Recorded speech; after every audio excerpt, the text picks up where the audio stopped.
A very good morning and namaste. Welcome to all. सबैलाई स्वागत गर्दछु. The chairperson of Kastamandap Dialogue Series First, Dr. B.K. Mansingh, the chief guest of the opening ceremony, Right Honorable Devraj Ghimire, the Speaker of the House of Representatives of Nepal, His Excellency Chen Song, Ambassador of the People's Republic of China to Nepal, Honorable Members of Parliament, professors and experts from China and Nepal, leaders from different political parties, and dear participants and journalists. It is my great honor and privilege to address the esteemed gathering today regarding the historical initiative of Kastamandap Dialogue Series First, with the inherent slogan of connecting ideas, shaping future. Under the banner of Foundation for Peace, Development and Socialism, the theme of the Kastamandap Dialogue is the BRI meets Nepal, a prosperous future of Nepal-China cooperation. Encapsulates the vision of fostering a collaborative and mutually beneficial relationship between Nepal and China through the Belt and Road Initiative. This dialogue aims to explore the opportunities and potential that the BRI brings to Nepal, focusing on infrastructure development, trade facilitation, and economic growth. I am fully confident that this dialogue will have a long-lasting impact in the circles of national and international think tanks, policymakers, politicians, and society as a whole. The series first of the Kastamandap Dialogue primarily focus on the Belt and Road Initiative, a global development initiative launched by His Excellency Xi Jinping, the President of China, in 2013. This initiative represents a new model of global cooperation, connectivity, and partnership.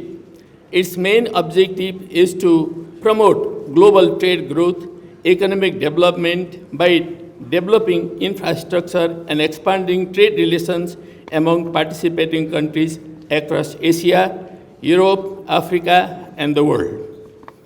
By modernizing the ancient Silk Route, the BRI aims to usher in a new era of global trade with significant investment in infrastructure projects such as roads, railways, ports, and bridges, etc., etc. This initiative enhances connectivity and relationship among people, communities, nations, regions, and belts worldwide, fostering mutual understanding and cooperation. To achieve this mission, the BRI has outlined 5 key objectives: infrastructure development, which aims to improve transportation and energy system; trade facilitation, which promotes multilateral trade and economic integration; financial investment and integration, which focuses on financial cooperation and sustainable financial system; people-to-people relations, which strengthens cultural exchange, educational cooperation and tourism; and policy coordination, which encourages the coordination of policies and development plans among participating countries. Distinguished friends, I would like to briefly describe the historical journey of the BRI over the past 11 years. The BRI has expanded its reach to more than 150 countries, involving approximately 75% of the world population. This ambitious initiative has signed over 3,000 projects with a staggering investment of $1.4 billion in various infrastructure and development projects. As I have got this information, last year I participated in the 10th anniversary of BRI in Beijing. Countries participating in the BRI collectively account for more than 50% of the world GDP. Furthermore, mutual trade among BRI countries has exceeded $5 trillion, highlighting the initiative's profound impact on global trade and economic integration. The BRI has also been a significant boon for economic growth and infrastructure development, particularly in third world countries like Nepal. BRI aims to establish new dimension of development globally by promoting high quality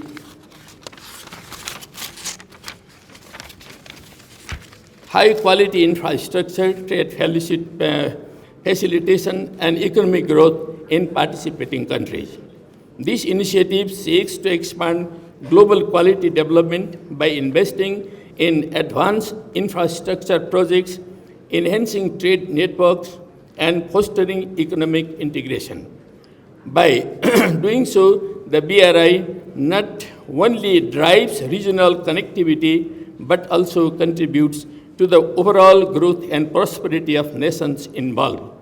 Through collaborative efforts and strategic investments, the BRI is paving the way for the more interconnected, dynamic, and resilient global economy. Distinguished participants,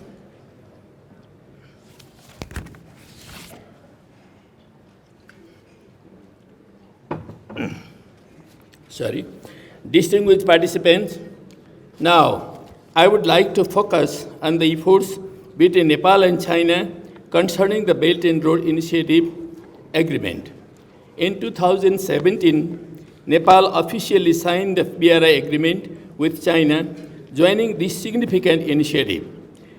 For 7 years, following the Nepal-China agreement, the cooperation between our two countries has not been fast, but is comparatively slow. However, in 2019, the Oli government presented 35 projects under the BRI, but after the consultation, it was reduced to single digits, resulting in the presentation of 9 projects. In 2021, China presented the BRI Framework Implementation Plan to further guide the cooperation and implementation of the initiative with Nepal.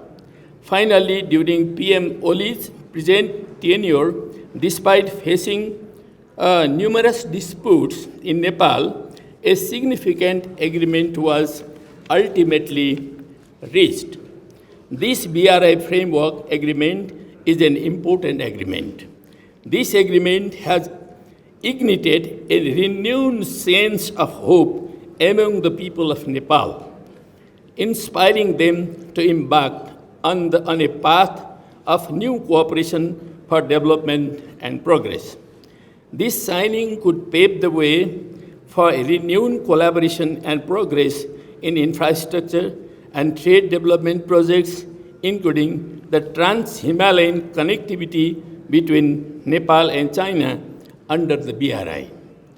As I remember, when His Excellency Xi Jinping, the President of China, had visited Nepal, at that time he had proposed to build trans-Himalayan connectivity so that Nepal could be turned from a landlocked country into a land-linked country. The central element of that connectivity of that proposal was to build a modern railway connectivity from Chinese border to Kathmandu. It would be a great breakthrough in connecting China and South Asia, the most populous region of this globe. But the present government could move in this direction or not. We hope the government could move very fast in this direction. It has to be seen in the future also. Distinguished friends, I would like to briefly mention some countries' response following the signing of the BRI framework. agreement between Nepal and China, both India and United States expressed dissatisfaction with the BRI agreement. The Indian media strongly opposed the agreement, voicing concern and criticism. Furthermore, the US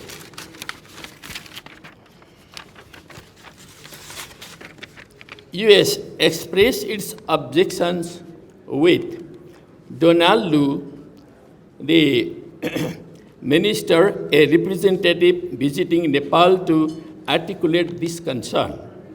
This international response highlights the differing perspective and geopolitical considerations surrounding the Belt and Road Initiative.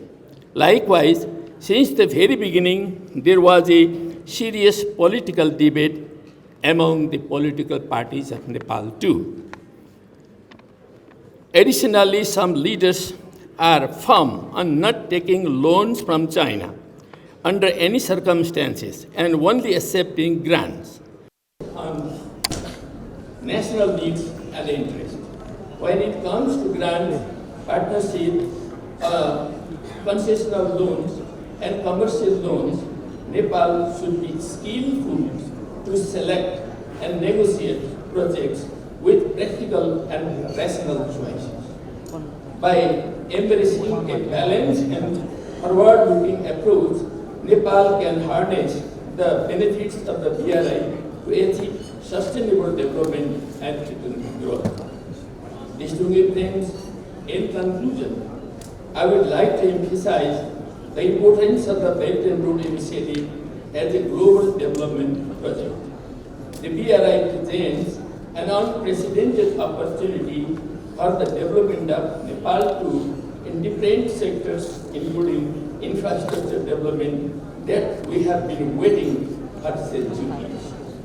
Contrary to some misconception, the BRI is not a deep trap project in our analysis and in our community. It has been a boon for the majority of countries in the world. It is an opportunity for us too to achieve significant progress and prosperity. We, as Nepalese, should consider this initiative seriously and recognize its potential benefits. Throughout this dialogue, we are privileged to have renowned professors and experts in the field of BRI and international relations from China. I would like to welcome you from my heart, and I hope you will contribute a lot for bringing a very good conclusion for Nepal too. They are here to address all aspects of doubt and queries. If there may be any queries, there are many journalists also before us. They may make questions to you, and I request you to address those questions. We have here prominent political leaders, Nepalese professors, and experts. They will also share their insights on the BRI, providing a comprehensive understanding of the initiative. I hope you all will keenly participate in the today's session, make a maximum contribution to bring a conclusion about this great project and gain valuable knowledge through the debate and insights from the Custom of Dialogue series first, which will provide a guideline for the future development of cooperation between our two countries, Nepal and China. Thank you very much.